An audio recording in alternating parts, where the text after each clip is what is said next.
We leave the Tokyo XL Centre and move back to Europe. We're in Italy, the Emilia-Romagna region here for rounds 6 and 7 of season 10 of the ABB FIA Formula E World Championship. It's the Mazzano World Circuit Marco Simoncelli, and it's time for free practice 2 ahead of this 2024 Italian round of the championship. We welcome you to Saturday morning. And the conditions are superb as well, with a beautiful sunshine here for round 6 and 7 of the ABFA Formula E Championship. After this, we head to Monaco in 2 weeks' time for a doubleheader in Berlin, 11th and 12th of May, Shanghai doubleheader, 25th and 26th of May, Portland doubleheader, 29th and 30th of June, and London doubleheader, 20th and 21st of July. Second half of the season, pretty much all will be the double headers as well. Welcome to a very cold comp box at 7 a.m. in the morning. It's 8 a.m. over there in Italy, and the drivers arrived this morning for what is their second of 3 days here at Mazzano. They had practice 1 yesterday as well as the rookie test. This morning they're all set to get going, and fingers crossed it's going to be an interesting session. Alongside me in the comms box is Jess Ball. Good morning to you, Jess, and we're just about awake, aren't we? Good morning. Yeah, we are just about awake, but we are ready to cover free practice 2 after DS Penske's doing very well in FP1, but free practice 1 sometimes means nothing, because it could all change in this practice session and in qualifying. That's how Formula E is.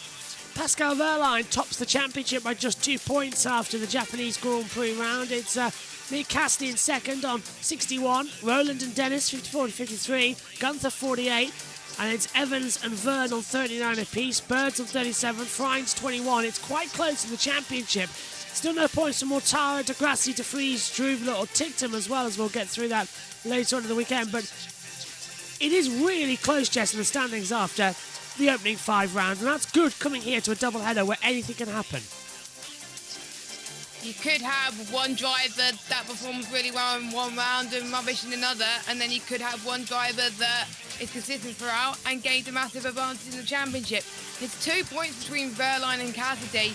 Cassidy had a bad round in Brazil, didn't score many points in round 5 either, so that allowed Wehrlein to capitalise, and obviously we saw Roland doing very well, of course. Gunther took his first win in Tokyo, which I have to say, very well deserved. He also got a point for fastest lap as well. But this track is so much different to what we see in MotoGP, completely different.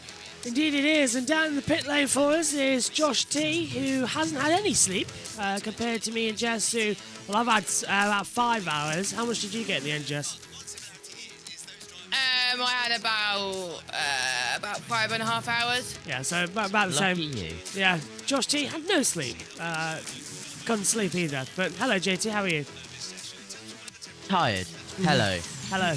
Ready for a day of jumping from Mazzano to MotoGP in Kota around 3:30, and at 4:10 we'll be going free practice 2 for MotoGP just before qualifying. Busy, busy, busy. Yeah, it's going to be a very busy day as the green light goes on, and we're underway for the second practice session here at Mazzano. And the cars venture out onto the track, so we'll see exactly what they've got to offer here in this session. 30 minutes in total before a little break, and qualifying coming your way at 9:10, so in about 2 hours' time. We get around about 90 minutes break, enough time for me to hop in the shower and then get back to the commentary box as well. I'm wearing a hoodie right now over my headset because it is a bit chilly still here in the comms box, so I thought keep your hair nice and warm and the brain warm so you don't get a head cold, as I am recovering from a little cold, as everybody is in the UK right now. Dennis out there straight away. Gunther, Druvler, Tictum and Mortara have stayed in the pit lane. Everybody else has ventured out onto the track as they come down towards what is turn 8 for MotoGP, but not over there. Is Alexa Wendell in the commentary box? Yeah, yes. No clue. She is alongside Saunders. Okay, that's finally good that I put it in the commentary box. She's using the digital team. That's a good sign. As the cars warm up, coming into what is the difficult part of the MotoGP layout here. The double back loop into the hairpin, then it opens up for the swings at the top of the tees at turns 8, 9, 10, 11, and then into 12. Alexa's in the pit lane, that's where she is. Let's go down to Well, yeah, when I was thinking of showing you guys, I was going to show you a car in the garage. However, in the last few seconds, he has just headed out on track. There's been a lot of work going on in the last 20 minutes or so on the rear of the car, and you can see all the mechanics are giving each other fist bumps. There's been a huge, just a mammoth team effort. They've been here so late at the night, and bless them, they're exhausted. I think they'll be super glad to have Edo out on track today and getting some crucial lap time in after missing everything in FP1 yesterday. Yeah, thanks very much, Alexa. Good. Thanks, Alexa. Yep, and he did miss quite a lot yesterday, didn't he, with that battery issue in first practice. And Josh T was in the booth with us then. But Mahindra just going from bad to worse, aren't they? Because they're just not getting any track time. Constant battery issues. That is not what you want to see in Gen 3 cars. Gen 3 cars is obviously quite new as well. And I think we saw a similar issue in the rookies test as well, where I think there was one car that was having issues there, and it shouldn't happen at this early stage because it's going to cost the team points in the Manufacturers' Championship, and it's going to cost the driver a point as well. And we know how Mortara is a very good driver, some very good stats, and he's not going to like it one bit if his weekend gets compromised again. We'll keep an eye out and see what they're going to have throughout this weekend, as the session only just early on, and he is out there on the circuit in 20th position at the moment. Cassidy and Evans coming through the 8-9 chicane, as well as half the other field to make sure they're all okay. James Barkley, the team principal, watching on then down there for the two Jaguar TCSs, and Jaguar trying to bounce back after a difficult weekend in Tokyo. Evans not doing that well, neither did Cassidy. It was Gunther who took the podium as well, of course, as you said, from Maserati with the race victory and the fastest lap. And they're all now just lifting and coasting through the back half of the circuit. Okay, so I just had a thought here. Is JJ hosting this weekend? Because they're doing, I know that Nikki's here and Alexa's in the pit lane, so I've got a feeling that JJ's not hosting this one, and it's Nikki Shields. That'd be interesting come qualifying. I haven't seen him this weekend. I haven't seen him. There's no football thing. I think I've seen in the comms chat that someone was, one of you was wondering where JJ was this weekend. That was me. Ah. That was you, okay. So it looks like they've come to their senses, have they? Not too bad, not too bad. Well, they've put David Coulthard in there still. And let's take a look at the two Andretti's. Norman Nato coming through what is turn 5. Braking hard, 6 loops back into 7. The two double apex hairpins drifting out the side, and Druvilla on top, 121, 171.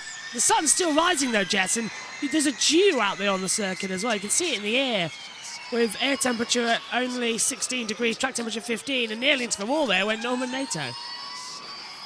And don't forget, it's around about 8 o'clock their time. So, yeah, the sun would have just about rise in that area as well. But it's absolutely beautiful that we get to see drivers there at this time of the mornings. We don't get to see there in every other series. And like we were saying yesterday, track limits are going to be closely monitored by the stewards, because we did see, I know, Taylor Barnard, like what we almost saw one of the Andretti's do, go off in the final corner and still gains time. Yellow flag at turn 8, that's the chicane. So, well, no one's down there. Hang on, car 3 has come to a stop.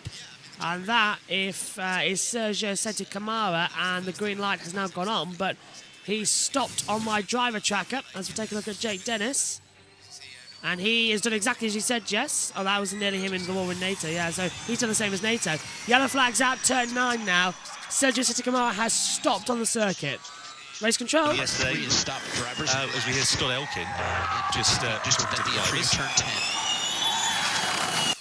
If the commentators weren't talking over it, but he's stopped drivers left. There he is. This will be a red flag. Did we get a red flag yesterday, or was it a yellow flag? They covered it yellow because Gunther was able to restart the car and go back to the pit lane. Alexis with Ollie Turvey. One of the E-driver and now reserve driver TS Penske. And it's all we've been talking about this morning. Track limits is going to play a huge part of this weekend. What's your take on the situation here?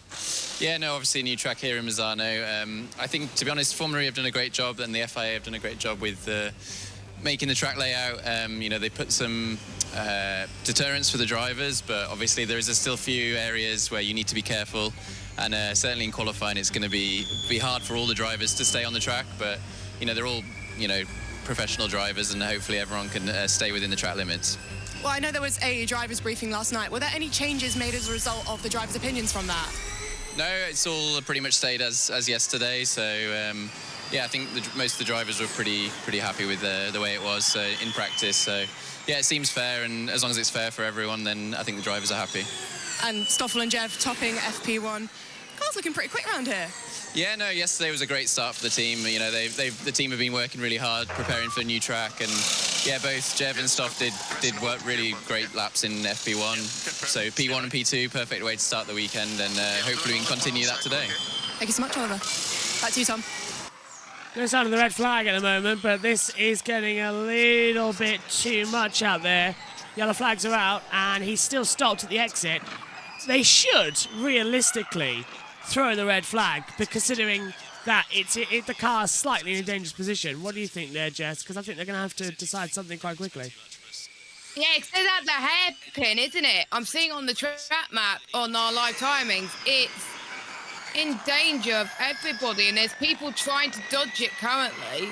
So I just don't get it at the moment. It should definitely be a red until they can get moved. Oh, the car's gone on the track map. Yeah, so what are they planning out there? Have they managed to fix it? Have they removed it? But, well, Tara and Cassidy have come into the pit lane. It might... But it wasn't that far... Was it? It wasn't that far off the pit lane, was it? Not too much, no. Still yellow flags. And it is... Boemi goes top. 119, 123. So Boemi moves up into top honours. Evans is second, Verne down to third. But still that yellow flag flashing at turn 9.1. Come on, how long is it going to take? They should just throw it. It should be automatic. Let's take a look at the Mahindra of Nick De Vries into the last corner. Down at turn 14, he's going to get on the curb. And he just pulls him off. Shot off completely. And that's over the track limits, isn't it, Jess? We're trying I'm Yeah, sure that was that over track limits. definitely would have We get have there the that limits. They've time got to with have Sydney. 2 wheels on the curb. Okay, the commentators are talking over these race control messages, which is helpful. But I They've think, been doing it all weekend. yeah, it's getting worse as well. And they said they were- By the way, They're worse than Crofty. yeah, by the way, guys, sunrise was at 6:32 local, 5:32 our time, so around an hour and a half ago. But the sun still definitely rising. Yeah. And they go to their commercials, as I knew they would. And don't worry, because I've thought of that and have got the backups sorted. And I will be helping in a second. So, Go on. practice 1 was 10 minutes to the end. Now, and green flag, so track clear at turn 9.1.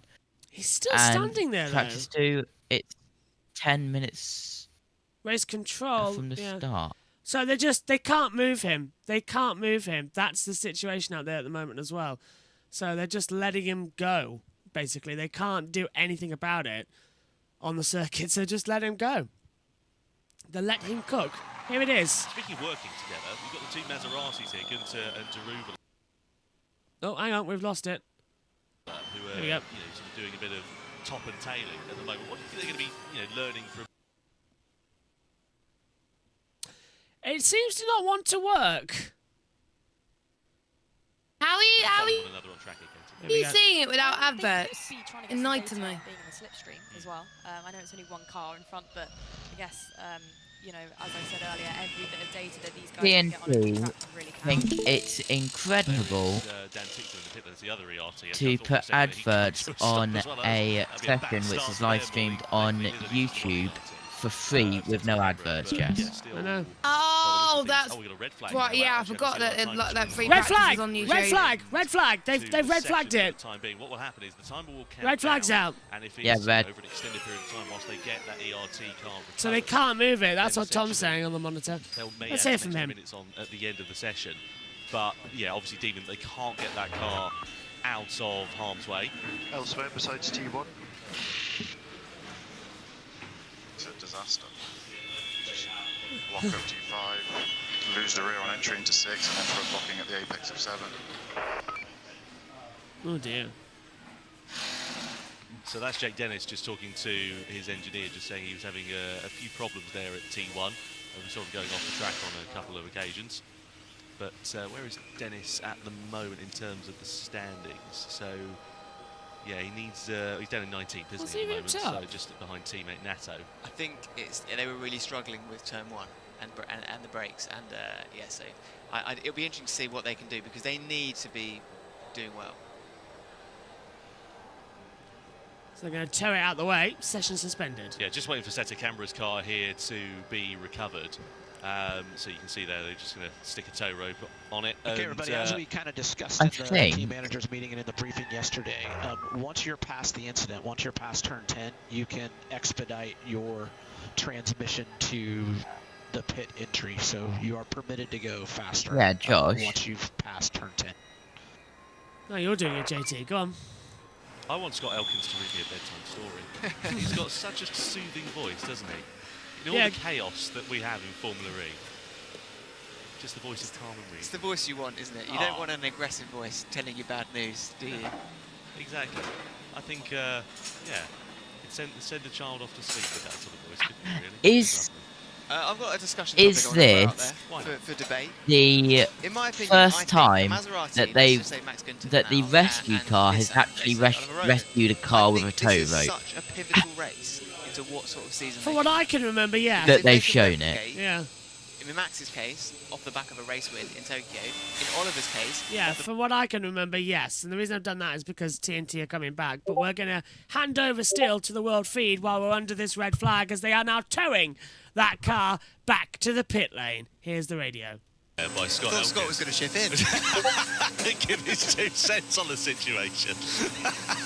I think it's a good point, though. You know, I mean, considering where that team was over the winter, you know, we saw the unforeseen departure of James Rossiter, you know, a bit of internal reshuffling, and, you know, Max has steadied the ship so far this year, really. I mean, obviously on the other side of the garage, you've got Jay Handarubla, rookie. You can't really compare his performance to Max, but yeah, absolutely. I dare say that, you know, if they can continue that progress, there's no reason to say why they can't be in contention. The one thing that was always stopping Max from having better end results at the end of the season was consistency. He was getting race wins, he was getting pole positions. You know, Jakarta last season was unbelievable. He basically ruled it, but he wasn't doing it race after race after race. Whereas this season, it's only him and Pascal Wehrlein that have scored points in every single race. So that's the ultimate consistency. What do you reckon, Katie? Yeah, and I think there's not many championships where you have such diversity among the tracks. When you think of the strategy here, it's opposite to some of the races where it's actually really hard to overtake and you don't have that so much of an energy efficiency kind of battle. So I think Formula E is so unique in that you really need a full package if you're looking at a title contention. But also, I think what amazes me with Formula E is even on the same track from day to day, how you can be on the pace one day and then you can be dropping off the next day. And I think it's just how close it is in qualifying. You're talking about hundredths and thousandths of a second. And, you know, if you can't get the heat in your tyres on So different current changing fastest is conditions... a 19.1. T-Bow believes without the need to lift, we would have been faster than Brahmi, who was P1.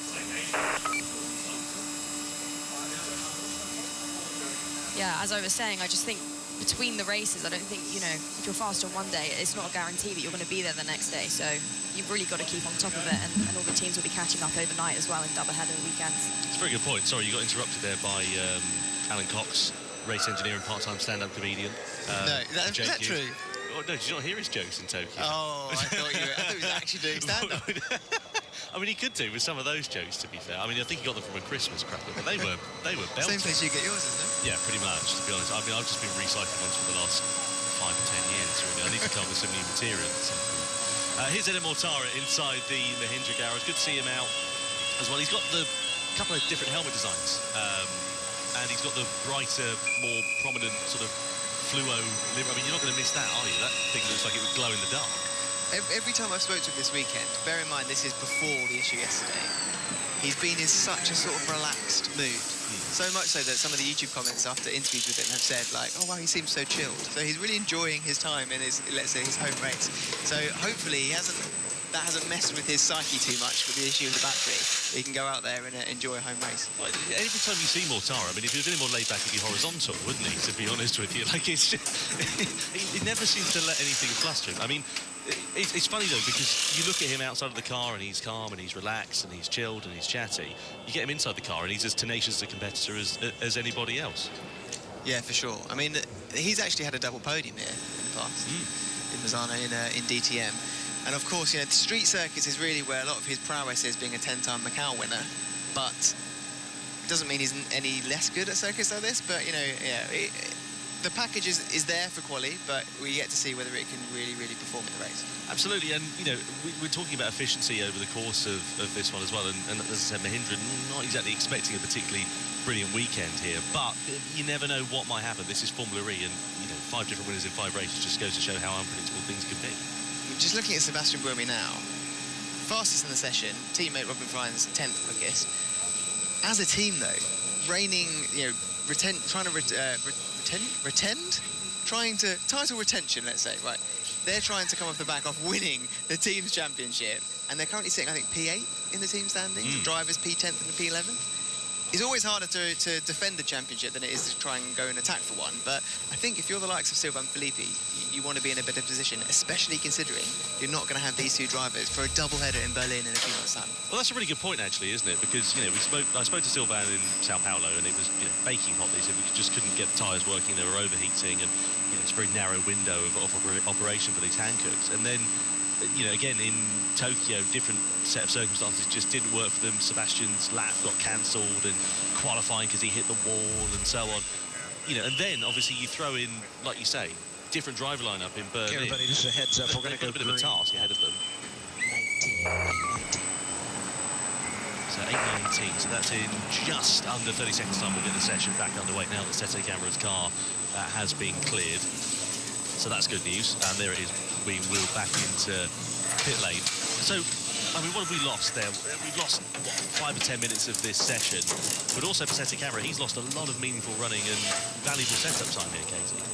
Yeah, I mean, if you were going to miss a session, I think yesterday's probably better to miss it. I would hate to miss free practice too and then have to go straight into quali on the day. I think just getting running time, obviously he's now on the back foot anyway, but I think just having that feeling of driving under your belt before you head out for quali is important, so I'm really glad that he's out in this session.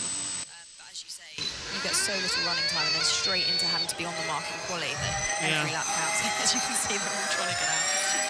I don't think they're going to extend the session either, Jess, are they, compared to what we normally see, is because there's just too big a schedule and only 90 minutes before we go qualifying. They need to get the track sorted and the car set up, so I don't think we're going to see that big of a change. So this should be the last 10 minutes, which will be bonanza laps. Yeah, it's a bit of a shame. Obviously, we lost the time, but it was the right decision for them to bring out the red flag because it was too dangerous. So, but the things are like Session that. extended until 8:35 local by 5 minutes. Well, right. that gives us less time to have a bit of a break then. Thanks. I better text and say, can I have a bathroom? They only lost 3 minutes instead of 8 minutes. Maddie Patterson's changed her text picture on WhatsApp, I've just noticed. Although I swear it said she was online when I woke up, and wouldn't it be like 5? It was 6 when I woke up, and it would be like 1 a.m. over there in America, or maybe a bit earlier. Why would she be up now? That's true. She should be asleep. I think she's better. But I've just noticed because Texas is several 6 times hours behind Josh, so it would be midnight. Midnight, right? Several times I've nearly texted her saying things that were meant for either Megan or Mum and that lot because I'm on the Discord. Because she's on the same WhatsApp call. Right, hang on a minute. I think sometimes it just clicks, doesn't it? And if you've got that feeling, it's the best feeling to get in the flow at the start. Right, there we go. 7:40. I know he said 6:40. See, my brain is not with it. It's still night time for me. I'm still struggling with insomnia. which is great, as Verline gets held up out there by several of them. It's one of the DS Penske's. There's a lot of traffic in that final sector, and then we're seeing one of the Envision cars absolutely blast the field and get the clean air. And this coming through now. Right? Trying to have a look who. Yeah, it is. It's Robin Friends just come out of 6 and 7 now. So, yeah. Lucky guess. Buemi is top of the session, but is in that train right behind Mortara at turn 1. So yeah, this is Friends got completely clean air now as he comes into that chicane, bouncing over the track. And he's up in the middle sector, 22.456 as well, so a decent time coming through. Oops, slides out of it as well. Desperately tries to hold the inside line. So qualifying coming up later. All action live today. We've got the MotoGP as well. Megan is joining us for MotoGP's sprint race as well. Very nice of her to do so. And yeah. It was meant to be a week off. It was, yeah. But everyone's so busy at Kota. Maddie is still with us this weekend, but more in a BTS role, where she's sending me loads of information. And you'll hear from her yesterday when she sent the text in. Oh, and off the track there for Buemi as well. Cuts the wall on the inside, pushed him out. There's Ben Scott, Robin Friends' race engineer, at the back of the garage. Friends and Roland and Buemi as they all change over. Hughes now goes up into second place, 118.774. So more improvements coming. Nico Muller looking quite strong. Oh, another slow ERT out of the way. Apt to have announced that they are going to... Yeah. Oh, it was to deliver. Muller across the line and moves on to 13th. Apt have announced that they are partnering with Lola Motorsports, so Lola Cars, under control, of course, with Mark Preston. And that is going to be the running order for next year with Lola. Stall. Robin Friends pole position. Push, cool down, push, cool down, push. You can do that full sequence. Session has been extended by 5 minutes. And then we can go back on to the start. Tyres for out push at the end. There's the running order, because you only get 2 sets of tyres, of course, throughout the weekend, so you've got to manage them. 3 sets over the course of a double header, of course. So, oh, and a big snap for Dennis at that last corner on the onboard. And Dennis only improves up to 17th place. Degrassi and Tickton on a full power lap time. So is Cassidy, Evans, Buemi and Friends. So they're now starting to push at 350 kilowatts of power, the maximum. I remember when it used to be 200 kilowatts of power back in Gen 1. We really have extended away into Gens 2 and Gens 3. As several cars over that chicane, Jess, as you said. It's one of the ERTs there. That was a massive corner cut as well, and he just about avoided the gravel trap. Degrassi in I believe that was Muller. Yeah, right. So that would be the Apt Cooper. Apt and ERT, very similar liveries. Degrassi goes fastest, 118.403. That's why I get so confused, Josh, because ERT and Apt Cooper run similar liveries. Confuses the hell out of me, to be fair. I mean, it's insane what you try and think, what you try and look at it for. Oh, look at Buemi, fastest middle sector on a 20. Oh, wait a minute, where is it? 22.084, but 22.068 for Van Dorn. So Van Dorn's taken that fastest second sector away. Cassidy and Evans looking quite good. Buemi across the line then, goes fastest. It's a 1:17.583. Cassidy goes second on a 1:17.771. There goes Van Dorn up the order. And we all look to Jean-Eric Verne. Behind him, Van Dorn second. Verne fastest. 1:17.456. TNT are behind there by a lot. De Vries. They are. Yeah. Fast 6-1-2. I'm going to try and see if I can jump it. I don't think lag is helping Josh. Yeah, you cut off quite a bit at times, not all the time. Oh, am I? There we go. That's better. We've jumped back in time now. There we go. You did have it on pause like yesterday or something. No, I changed the channel when I came in. Just doesn't want to work sometimes. All right, okay. Sometimes it happens, sometimes it doesn't. But I've got it back in sync now a little bit. Vern, still top. Hughes. Still, I think TNT Sports is so far down the list. They very rarely make it good. Why is it on TNT4? I do not know, considering it should be on the main channel. They're going to go for another ad break soon as well, I can feel it. We're not going to get to the end here.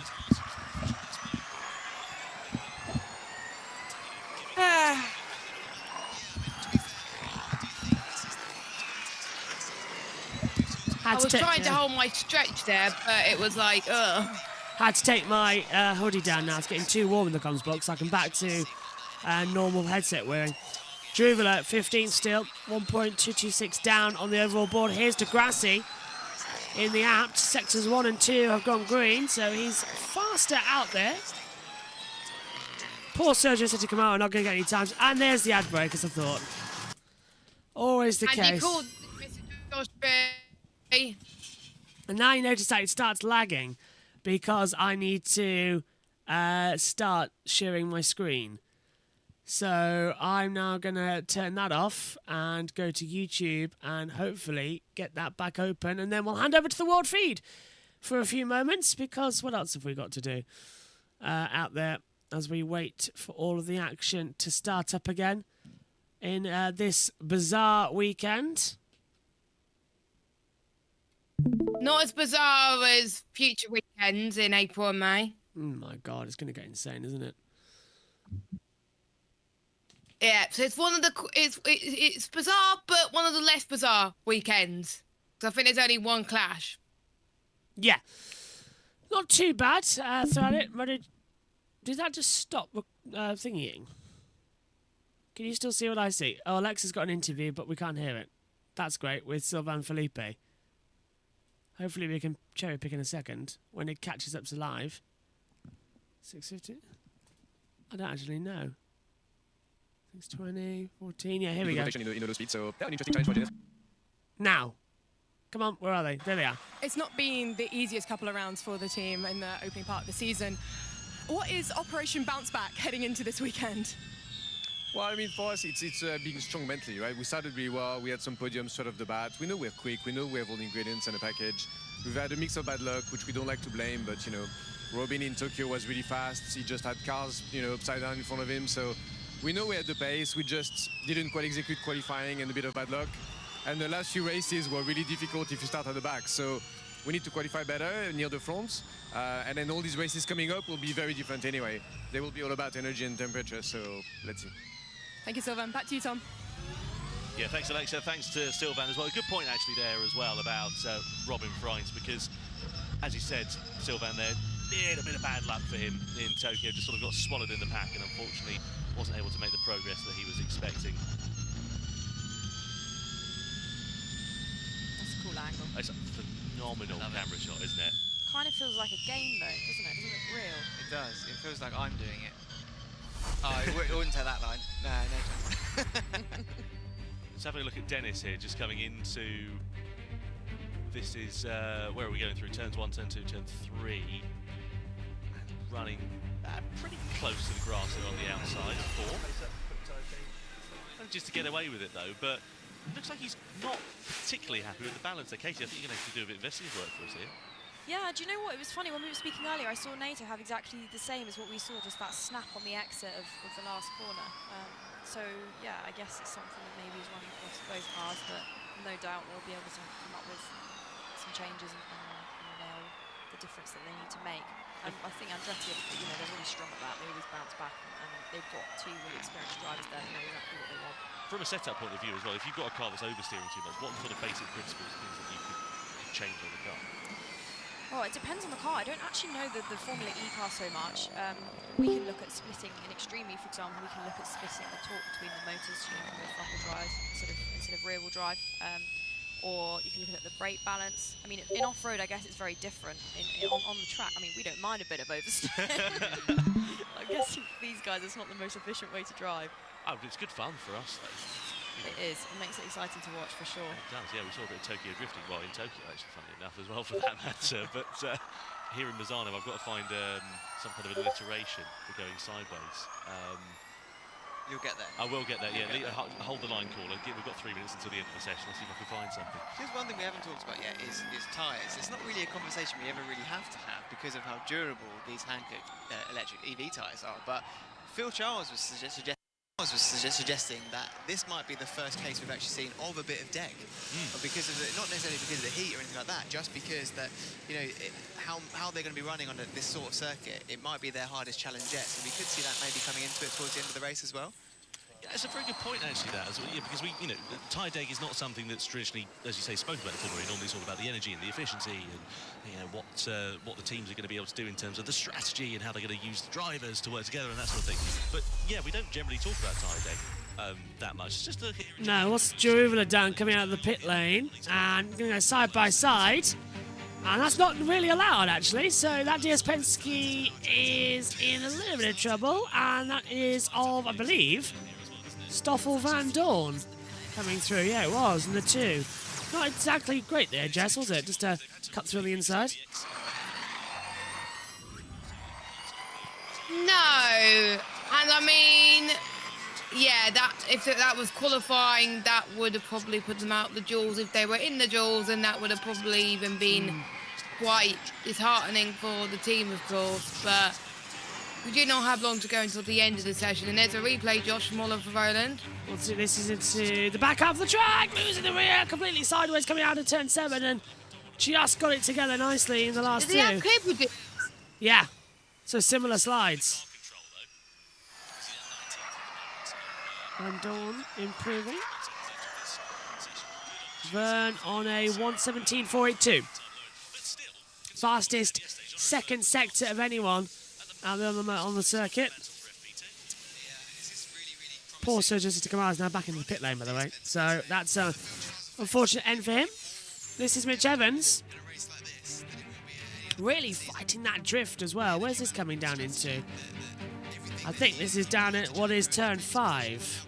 No, it's the last corner. It's turn 14, so it's the back half of the track on the pit lane entry. So he's unsettled coming in. He's going to drift out wide, and that exit curve is going to drag him completely off the track. Yep, exactly the same as what happened in MotoGP. Yeah. Oh, that's going to be a worrying track limits later on when they start monitoring qualifying. I think it's going to be hard for us to keep track, Josh, on if they actually make it through or not. Real life version and example of what happens to us when we get caught on curbs on F123.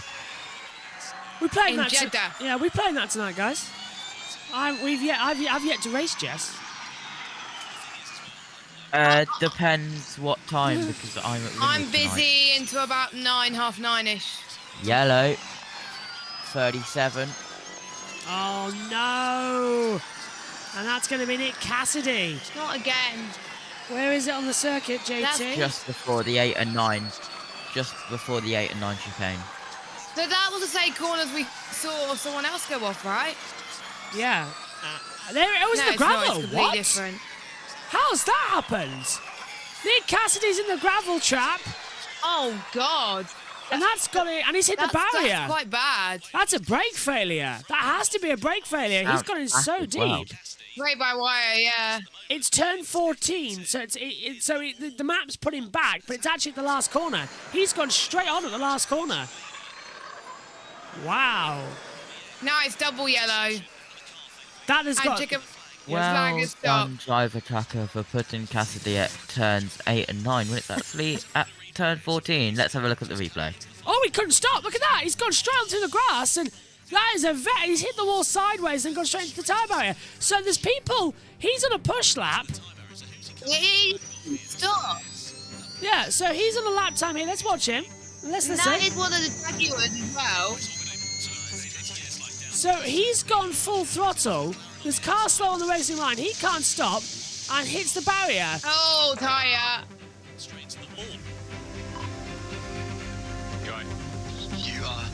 You are joking me, mate. I've just been put in the fence by McLaren. No, not. That deserves such a big There penalty. wasn't a break by wire issue. No. That's so dangerous.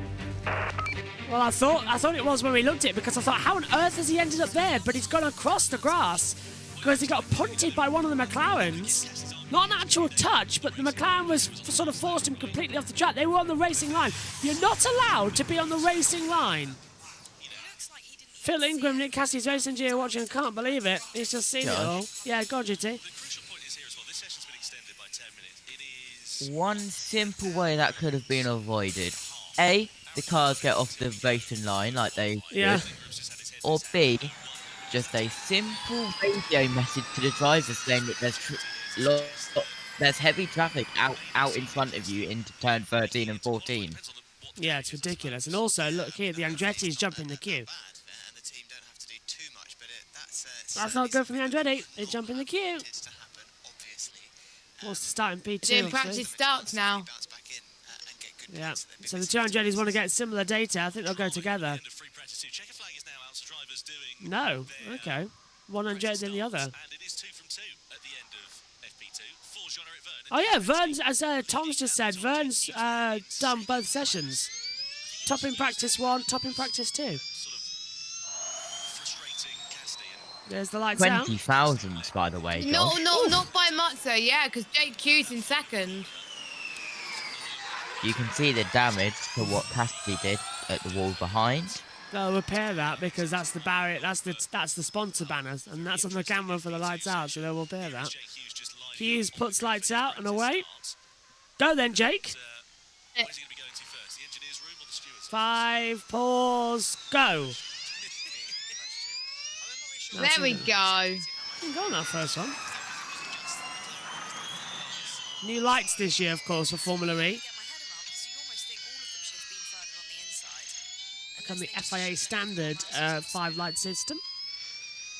Good practice starts then. What have you made of FP2 then, Jess? Well, a bit disrupted due to the red flag, but Byrne topping once again. Anything can happen, of course. Van Dorn's still doing quite decent. Cassidy, a lot of work to do, ready for qualifying. By the way, it was Bird that was the McLaren that Cassidy made contact with, and it's under investigation. Impeding, so that's going to be something to watch out for later on. There's a foghorn in the background of the commentary. That must be on the air. Yeah, it is. Here's the results then from the second practice session. Jean-Luc Verne, the fastest, 1:17.482, 20,000. Jake Hughes and the Neo McLaren. Smashing Moemi from Nick Cassidy, Stoffel Van Dorn rounds out the top 5. Mitch Evans, Robin Fringe, Jake Dennis, Sam Bird, Nico Muller has the top 10. Further down, Lucas de Grassi's 11th, Eduardo Mortara's 12th, Norman Nato 13th, Sasha Fenestrad's 14th, Antonio Fritz da Costa 15th, Nick de Vries is 16th, Gunther 17th, Tinktum 18th, Verline 19th, Druvela 20th, Roland 21st, and Sergio Seti Kamara 22nd in this event. JT, what have you made of that one? Yeah, as just said, a disrupted session, but in a just a little while, in an hour and 40 minutes-ish, we'll be underway for qualifying, so make sure to join us then. But a good practice 2, close at the top, 20,000s. Thanks, Jess. Thanks, Josh. We'll be back for qualifying in 90 minutes' time. Join us then. From us all here, bye for now.